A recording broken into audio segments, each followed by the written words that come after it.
तो पहुंच गए आप। कक्षा 9 के विद्यार्थी जो उनके अभ्यास हैं पहला चैप्टर का, उसको मैंने बड़े विस्तार पूर्वक कर रखा है। और जो वीडियो के लास्ट में आप देखिएगा कि जो उसके जो आपके आपके अभ्यास के हैं उनको मैंने एक इमेज के रूप में दिखा रखा है, तो उसे पोस्ट करके आप सॉल्व कर सकते हैं। तो पहला प्रश्न यहाँ पे है कि निम्नलिखित तापमानों को सेल्सियस इकाई में परिवर्तित कीजिए। ठीक है, निम्नलिखित तापमानों को क्या करना है, सेल्सियस पैमाने इकाई में परिवर्तित करना है। ठीक है, सेल्सियस पैमाना आप जानते होंगे, डिग्री सेल्सियस। ठीक है, तो अब ये वाला जो है जैसे 300 केल्विन है, सब पहला वाला प्रश्न है, तो 300 केल्विन को हमें बदलना है आपको डिग्री सेल्सियस में। इसका सूत्र याद रखिएगा कि केल्विन बराबर होता है डिग्री सेल्सियस प्लस 273। ठीक है, वैसे निकालना हमें सेल्सियस है, तो हम क्या करेंगे, इसको ये डिग्री सेल्सियस है ना, और ये जो 273 है पक्षांतर कर देंगे तो चिन्ह बदल जाएगा। तो यहाँ पे k बराबर हो जाएगा, k माइनस हो जाएगा 273। एक ये सूत्र बनके तैयार है वही सूत्र, k बराबर होता है डिग्री सेल्सियस प्लस 273। पर यहाँ पे अगर डिग्री सेल्सियस निकालना हो तो इसको पक्षांतर कर देंगे, पीछे जाएगा तो ये माइनस हो जाएगा। ठीक है, सवाल में हमारे पास, अब हम करेंगे सवाल को, तो दिया है, ए वाला सवाल कर रहा हूँ मैं। दिया है क्या है आपका, के बराबर दिया है आपका 300 केल्विन। ठीक है, 300 केल्विन दे रखा है। सूत्र हमारे पास है डिग्री सेल्सियस बराबर होता है के माइनस 273। ठीक है, के हमारा दे रखा है 300 माइनस 273। ठीक है, अब इसे हम घटा लेंगे तो यहाँ पे आपका जो मान होगा कितना हो जाएगा, यहाँ 10 में 3 है आपका। ठीक है, 7 हो जाएगा, और यहाँ पे हो जाएगा 9 में से 7, 2 हो जाएगा, यहाँ तो 1 रहा। तो यहाँ पे 27 हो जाएगा डिग्री सेल्सियस। ठीक है, ये इसका मात्रक हो जाएगा, ये आपका निकल के आ गया। ठीक है, एक सवाल कंप्लीट हुआ। हम दूसरा सवाल कर रहे हैं। दिया है बी बराबर दे कर रहा हूँ मैं। ठीक है, ये बी बराबर कर रहा हूँ। दिया है, क्या दिया है, के बराबर दिया है 573 केल्विन। डिग्री सेल्सियस निकालना है तो कैसे निकालेंगे डिग्री सेल्सियस, तो आपका केल्विन घटा देते हैं, है ना, 573 में, ओह सॉरी 273 में। ठीक है, 273 में घटाएंगे, केल्विन का मान 573 है, माइनस 273, 3 3 जीरो। ठीक है, 7 और घटाएंगे 7, जीरो हो जाएगा, और ये हो जाएगा आपका 300 डिग्री सेल्सियस। इसको ऐसे भी लिख सकते हैं डिग्री सेल्सियस। सवाल नंबर पहला समाप्त हुआ, ध्यान से देखते रहिएगा।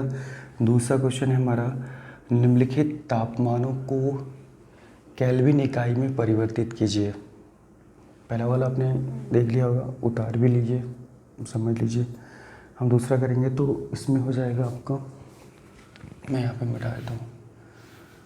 ठीक है, तो ये हो जाएगा, ठीक रहेगा। ओके, तो इससे करते हैं दूसरे वाले में। अब हमें क्या करना है, केल्विन इकाई में बदलना है। ठीक है, केल्विन इकाई में बदलना है। दिया जो है सारे डिग्री सेल्सियस के मान दिए हैं। सूत्र लगेगा आपका ये वाला।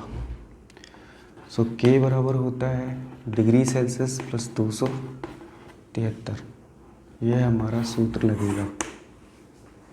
ठीक है, क्योंकि केल्विन में बदलना है।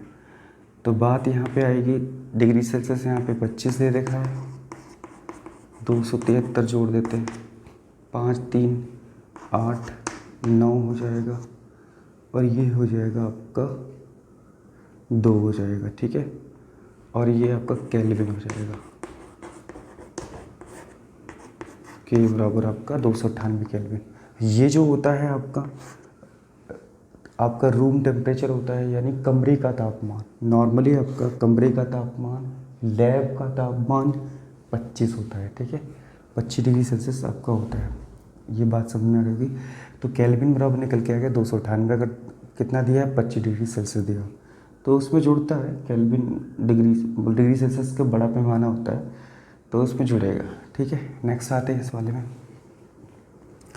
तो के बराबर आपका हो जाएगा डिग्री सेल्सियस प्लस आपका 273 होगा, यानी इसमें आप कर देखो मान देते हैं आपका 373 प्लस 273, ठीक है।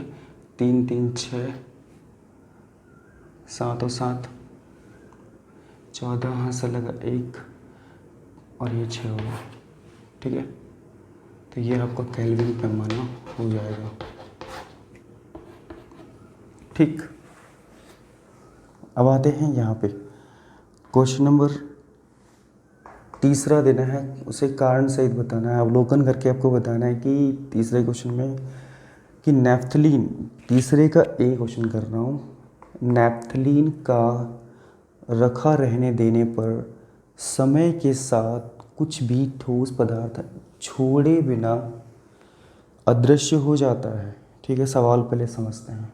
प्रश्न क्या है, नैप्थलीन जो होता है बेटा, जो आपने देखा होगा कि घरों में नैप्थलीन का प्रयोग करते हैं, जो गोलियां होती हैं नैप्थलीन की गोलियां होती हैं, ठीक है।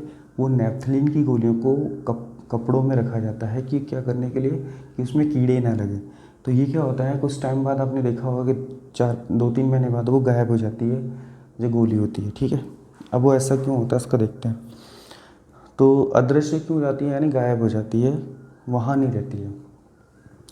नैप्थलीन क्या होता है, नैप्थलीन ऊर्ध्वपातन अभिक्रिया, ठीक है। ऊर्ध्व क्या करता है, ऊर्ध्वपातन अभिक्रिया।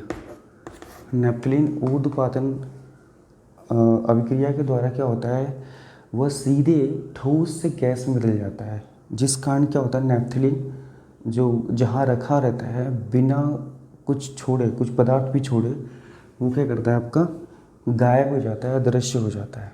तो एक बार है ना, ऊर्ध्वपातन क्या होता है, पहले आपने प्रश्न को आंसर समझ लिया होगा कि नैप्थलीन क्या होता है, ऊर्ध्वपातन अभिक्रिया द्वारा ठोस से, आपका ठोस से सीधे गैस, ठीक है, आपका द्रव बनता ही नहीं है, सीधे गैस में बदल जाता है, जिस कारण क्या होता है, ये आपका जो होता है, ये सीधे गैस में बदलने के कारण ये गायब हो जाता है, ठीक है।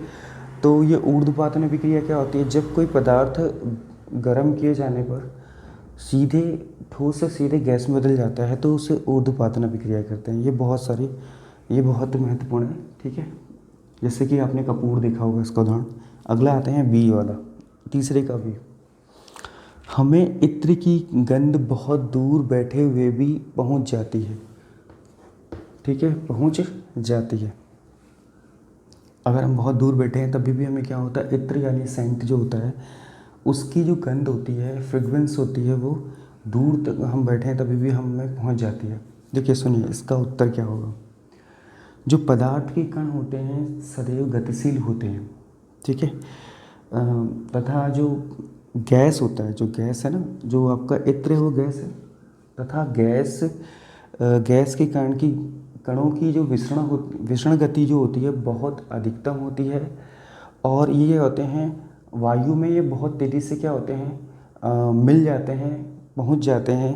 इस कारण क्या होता है कि कोई व्यक्ति अगर दूर भी बैठा होगा तो उसको इत्र की गंध बहुत तेज़ी से सूंघने को, यानी गंध को महसूस होती है कि उसके पास पहुंची है, ठीक है। अब बात आती है यहाँ पे विसरण। ये विसरण क्या होता है, इसमें विसरण याद रखिएगा, कोई भी पदार्थ का क्या होता है कि कम सांद्रता से अधिक सांद्रता की ओर, मतलब कहने का मतलब कम सांद्रता से अधिक सांद्रता की ओर फैल जाना, वो विसरण होता है। यानी कोई भी फैलना होता है, विसरण का मतलब फैलना। तो ये जो होता है इत्र क्या होता है, बहुत तेज़ी से क्या होता है, फैल जाता है, ठीक है। अगर आपके एक कोने, कमरे के कोने में अगर आपने करा है तो पूरे रूम तक फैल जाएगा, क्योंकि क्या होता है इसमें विसरण गति बहुत अधिक होती है। किसमें, वायु में, वायु यानी गैसों में, ठीक है। तो बात समझ में आ गई, क्या होता है इसका आंसर मिल गया होगा आपको, ठीक है। इसका आंसर ये है कि जो पदार्थ के कण होते हैं गतिशील होते हैं सदैव, और जो आपका ठोस पदार्थ, जो आपका गैस होता है, उसकी विसरण गति जो होती है बहुत अधिकतम होती है, जिस कारण ये क्या होते हैं, वायु में जाके मिल जाते हैं और कहीं भी दूर बैठा हुआ व्यक्ति इसे इस गंध को महसूस कर सकता है। नेक्स्ट क्वेश्चन है, कणों के बीच बढ़ते हुए आकर्षण के अनुसार इसे आपको व्यवस्थित करना है। कौन से क्रम में? बढ़ते हुए क्रम में। ठीक है, कणों के बीच क्या होता है, आकर्षण की बात करते हैं। सबसे ज़्यादा आकर्षण किस में होगा बताइए आपको? सबसे ज़्यादा अधिकतम बात करते हैं, तो इसको हमें क्रम में रखना है, उल्टा करना होगा कि इसमें सबसे कम होगा वो लेना होगा। ठीक है, इसमें उदाहरण में 3 चीज़ें ली है, एक जल है ए, बी लिया है चीनी, और सी जो है O2 लिखा है, ये जो पूरा है ऑक्सीजन गैस है। ऑक्सीजन जो हम लेते हैं, ग्रहण करते हैं, तो इसे लगाना है सही से। तो एक काम करते हैं इसको कि सबसे, आपको बताइए सबसे ज़्यादा आकर्षण बल किस में होगा? ठोसों में होगा। ठोस जो होगा उसमें आकर्षण बहुत अधिकतम होगा, उसकी अपेक्षा द्रव में कम होगा। ठीक है, सबसे कम होता है, जिसमें नगण्य माना जा सकता है, वो गैसों में, चाहे वो कोई भी गैस हो, क्योंकि दूर दूर होते हैं इनके कण। तो सबसे अंत में आएगा आपका चीनी। ठीक है, आप इस तरह का बड़े का चिन्ह लगाएंगे। ठीक है, क्योंकि चीनी कौन सी अवस्था में? आपका ठोस अवस्था में। अब आते हैं इससे पहले द्रव, तो जल को ढूंढेंगे। ठीक है, ये आपका द्रव हो गया, द्रव न कि द्रव्य, द्रव होता है। ठीक है, इसके बाद आगे जो आपका सबसे पहले आएगा, मैं यहाँ पे लिख देता हूँ ऑक्सीजन गैस, सबसे कम होगा। ऑक्सीजन गैस पूरा नहीं लिखा, ऑक्सीजन लिख दिया O2। तो सबसे अधिकतम होगी चीनी में और सबसे न्यूनतम होगी गैसों में, यानी ऑक्सीजन गैस में। तो ये चिन्ह जो बता रहा है बड़े का, यानी ये छोटा है इसके अपेक्षा, ये छोटा है इसके अपेक्षा, सबसे बड़ा होगा आपका चीनी, सबसे ज़्यादा होगा इसमें, इस साइड को बढ़ते हुए क्रम होगा। ठीक है, तो घटते हुए क्रम से लेके जाते हैं, यानी सबसे कम फिर अधिकतम। अगला 5वां क्वेश्चन आता है, निम्न तापमानों पर जल की भौतिक अवस्था क्या है?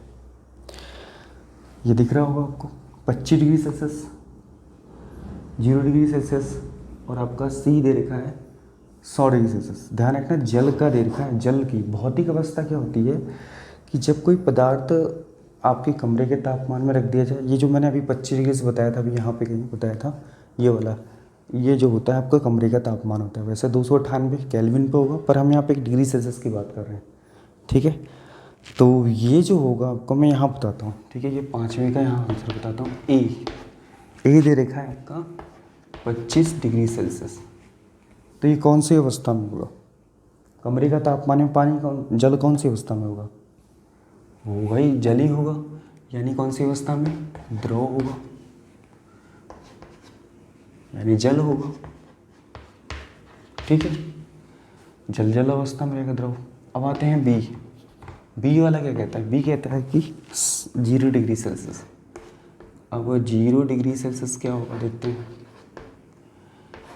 इस पे देखिए 0 डिग्री सेल्सियस होता है इस तापमान पे, देखा होगा आपने, फ्रिज जो होता है, फ्रिज में बहुत ही न्यूनतम तापमान होता है। तो वो कौन सी अवस्था में? ठोस अवस्था में होगा, यानी बर्फ़ अवस्था में, आइस बन जाएगी उसकी। ठीक है, ऐसे लिखना है इसको थ्रू।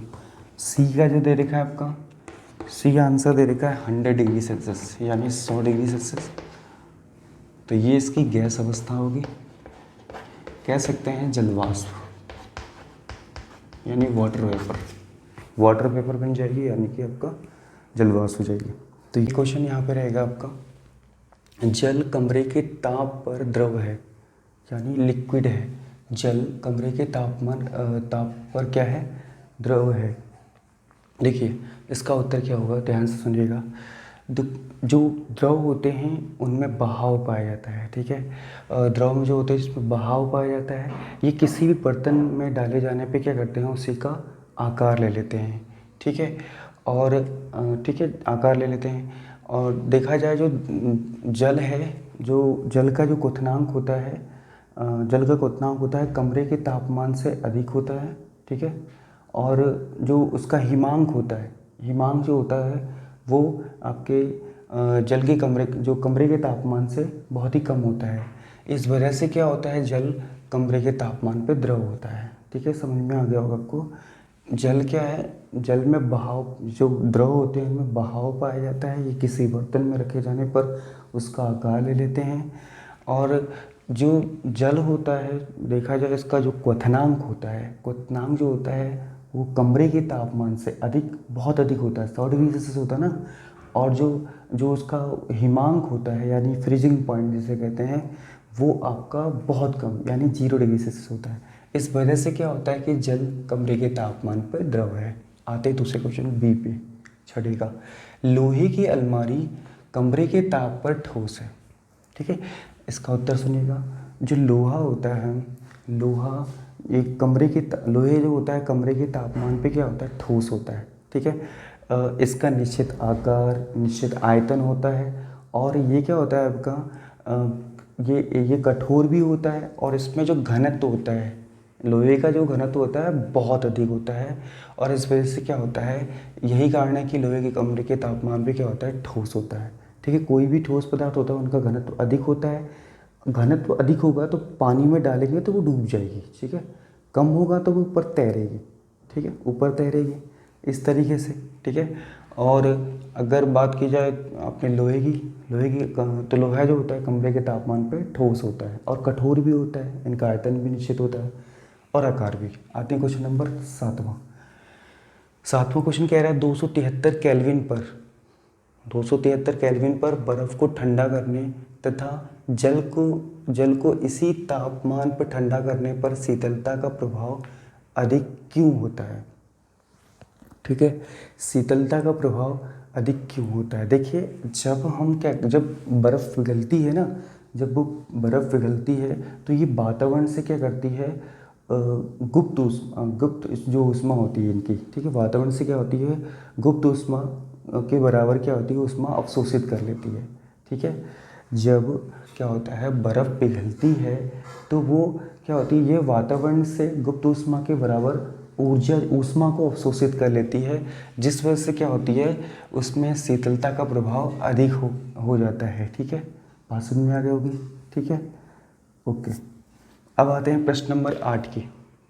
उबलते हुए जल या भाप में से जलने की तीव्रता किसमें अधिक महसूस होती है। आप महसूस कर सकते हैं कि अगर गर्म पानी है और एक भाप है, गर्म पानी से जलना ज़्यादा दुखदाई होगा, दर्दनाक होगा कि भाप से। आपने देखा होगा रोटियां जब सेकती हैं माँ लोग तो उनको देखा होगा कि भाप से बहुत ज़्यादा जलने लगता है, पानी से उतना नहीं। ठीक है, देखो जो भाप होती है उसकी गुप्त ऊष्मा, जो भाप होती है, क्योंकि क्या होता है कि भाप की जो गुप्त ऊष्मा जो होती है बहुत अधिक होती है। बहुत अधिक होने की वजह से क्या होता है, उसका जो जलना होता है शरीर पे वो बहुत ज़्यादा दर्दनाक होता है, बहुत ही तीव्रता से जलन उत्पन्न करता है। तो गुप्त ऊष्मा का सब इसमें पूरा रहेगा उत्तर। ठीक है, क्वेश्चन नंबर 9। निम्नलिखित चित्र के लिए ABCDE तथा F की अवस्था परिवर्तन को नामांकित करें। ठीक है, ये दे रखा है, ठोस है, द्रव है, गैस है। अब आप देख रहे होंगे ABCD, फिर उसके बाद E, फिर उसके बाद F। ठीक है, ये इस साइड में होगा, ये जो होगा इस साइड में होगा ना।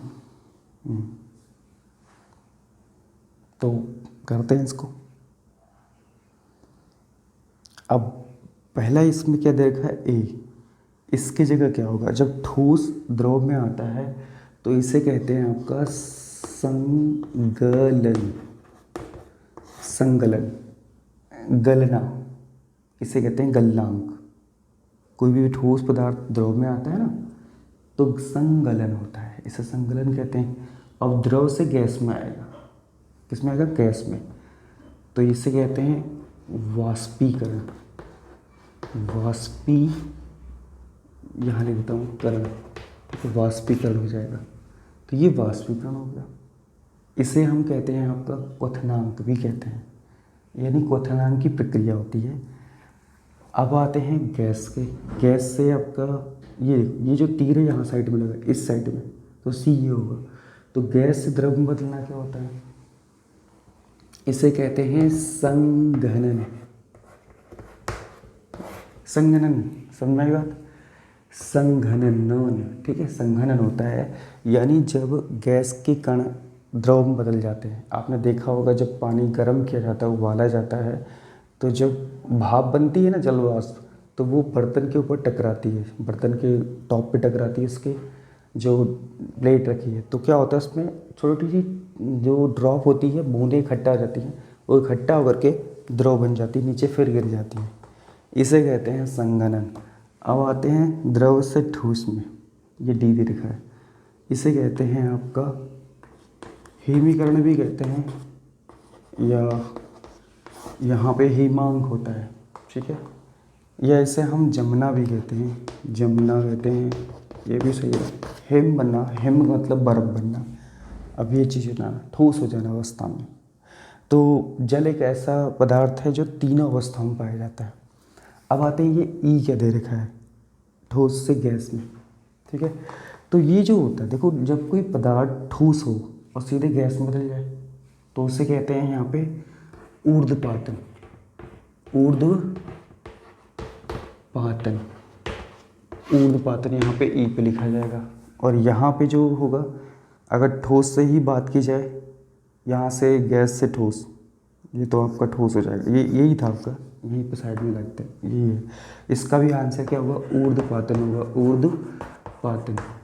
तो ये ऊर्ध्वपातन हो जाएगा, ठीक है, इसका ये आंसर है। तो ये सारे आंसर लिख दिए मैंने, यानी ए संगलन, बी वाष्पीकरण, सी संगलन और ये संघनन है, ठीक है, अलग है। अब आपका डी हिमीकरण, ई आपका ऊर्ध्वपातन और एफ आपका ऊर्ध्वपातन रहेगा, ठीक है। तो ये सब हो गया। तो संभवतः ये समझ में आ गया होगा आपको। तो लोगों को आप बताइए, इसको शेयर करिए। Okay, thanks to watching. अब नेक्स्ट चैप्टर हम देखेंगे जो इसका दूसरा चैप्टर होगा। Thank you.